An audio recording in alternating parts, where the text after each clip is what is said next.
Hi, Pariksha. Huge honor to have you on the Hi, show. Uh, thank you. could you introduce yourself, please?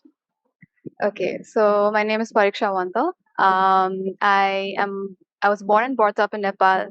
I did my schooling there, higher education here in India, bachelor's in applied psychology honors and master's in forensic psychology.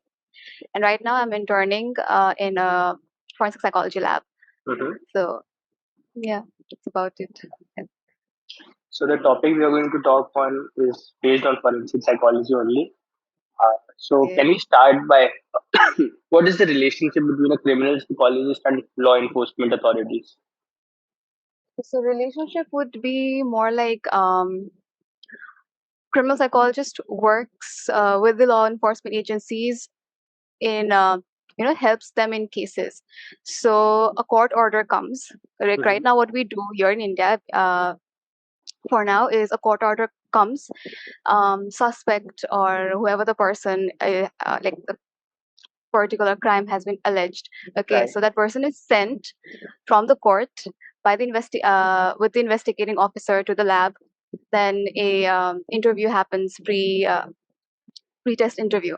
So the criminal psychologist or the forensic psychologist, they go through the case, what happened, what the case was, what are the findings till date. They talk Mhm. to the suspect, the person. Then they take a consent for maybe narco analysis or polygraph or BIOS, layered voice analysis, suspect detection, depends upon case. And then they go through the instrument Mhm. conduction, the entire test happens, and then the post-test interview takes place. So basically, it gives a direction for the investigation. Sometimes there is no, primary evidence, so the Right. investigation just halts. So these instruments help, or the forensic psychologist through even for the psychological analysis, the statement analysis that happens, the way Mhm. the person speaks. Suppose the person has committed the crime, okay, but then they don't admit. They'll give very vague answers, or they'll be like, I don't know, I don't remember. Even if they were there, they'll be like, I might have done this, I don't know. It's like very evasive, vague answers, Mhm. very defensive, very closed. So that kind of analysis is also done. So basically, they help the law enforcement agencies direct their investigation, and it is polygraph opinions that we get. It's used as corroborative evidence. Right.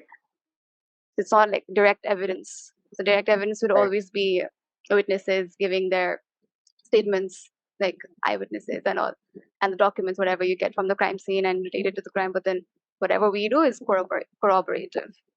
Right. How can a criminal psychologist assess the mental health of suspect?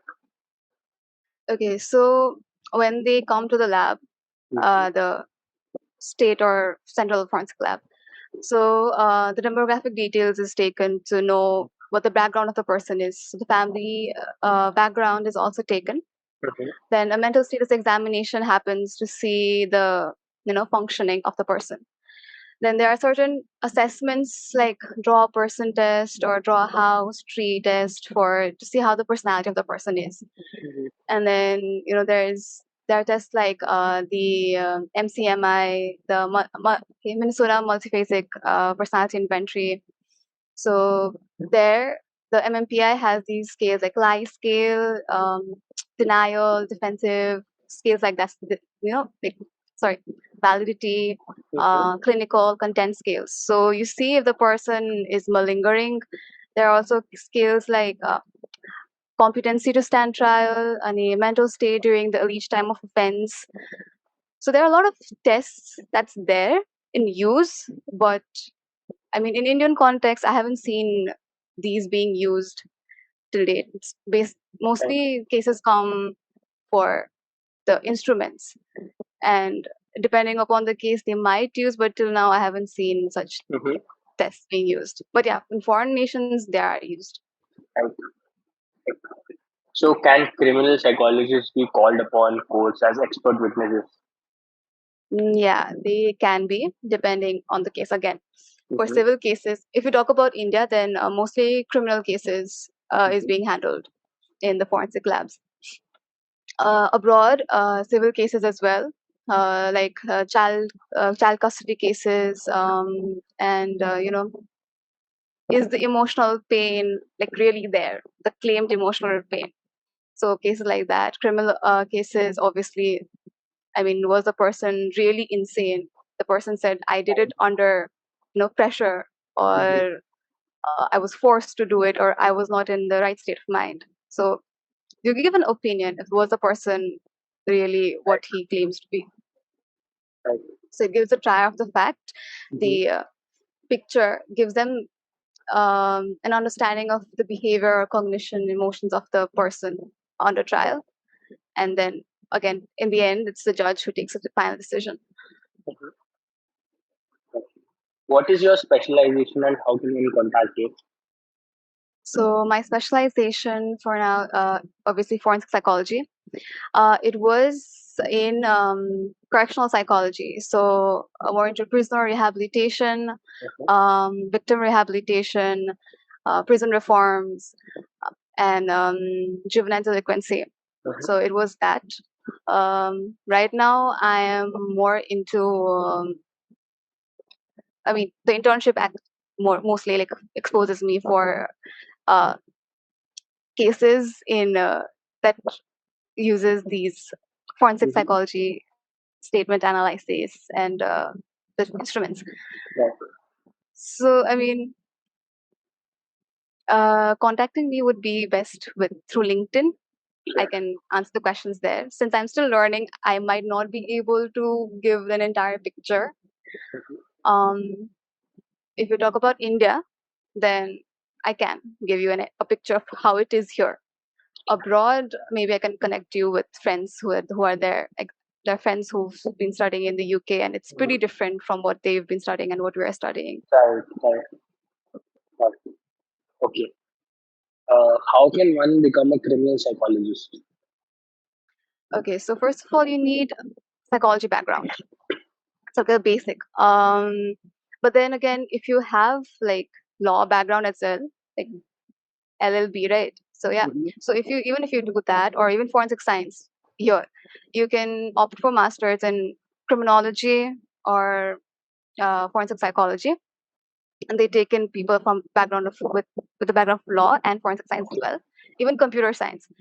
Um, Maybe other countries they need a psychology background, or they might have a conversion degree to Mhm. psychology, and then you can go for forensic psychology. After this, you do a lot of internships, you get into the field, you see where you want to specialize in, Okay. and then you go for a psychology doctorate or a PhD in clinical forensic or clinical mental health or forensic mental health. There are a lot of different tracks that you can go Right. through, and then again you need postdoctoral training. If you want to give therapy or get Mhm. into counseling, then obviously you need experience with counseling, Mhm. so you can work with the like the prisoners in group counseling therapies. I mean, it's debatable, but does therapy really work? So maybe like psychosocial interventions. So Okay. it all depends upon where you know specialize in. I mean, even clinical psychologist or developmental or neuropsychology. If you work in the legal field, uh, you can say that you are a forensic psychology person, because Mhm. forensic is Right. basically um, helping the people in law. Yeah, so psychology field and law working Right. together, the knowledge in both, and Right. helping in the legal aspect. Right. So these are the steps. And also certifications Mhm. you need to be certified outside. Can you just You need put your mic up because it's okay. looking. Yeah. Sorry. So Yeah. outside, every state has their own Mhm. certifications. Mhm. So you need to get that. Right. UK also it's different. In Mhm. India, PhD for senior scientific officer, if you want to go for Mhm. that. There's a fact exam that you can give during your master's Mhm. that will help you apply for these forensic labs as well. Mhm. Yeah, Right. that's pretty much it. Last question I'd like to ask you: what is the state of therapeutic interventions for prisoners in India? Therapeutic interventions. Well, prisoner state in India is firstly it's a state-run thing. Okay, prisons. Okay. So if some prisons have a psychologist or a counselor, some might not. Most of the prisons they Right. don't. It's a very sad state. I mean, basic human dignity is not maintained. Forget about psychologists being there. True. Even if there are counselors, like one counselor handling hundreds of prisoners, because obviously prisons are overpopulated. So therapy, I don't think it's there. I really don't think it's there in India. Abroad, yes, group interventions, psychosocial interventions. There are things like family functional therapy or multisystemic therapies. That's Mhm. for the youth. For sex offenders, there's sex offending uh, Mhm. rehabilitation programs that goes on for months and weeks, like 2 hour a day programs or 4 hour a day programs. So it's pretty comprehensive there. Right. Here, we can still work on it, but Mhm. it'll take a lot of time. Thank you, Pariksha, for your insights. It was a great honor to have you. Thank you. I You're stopped the welcome call. for inviting.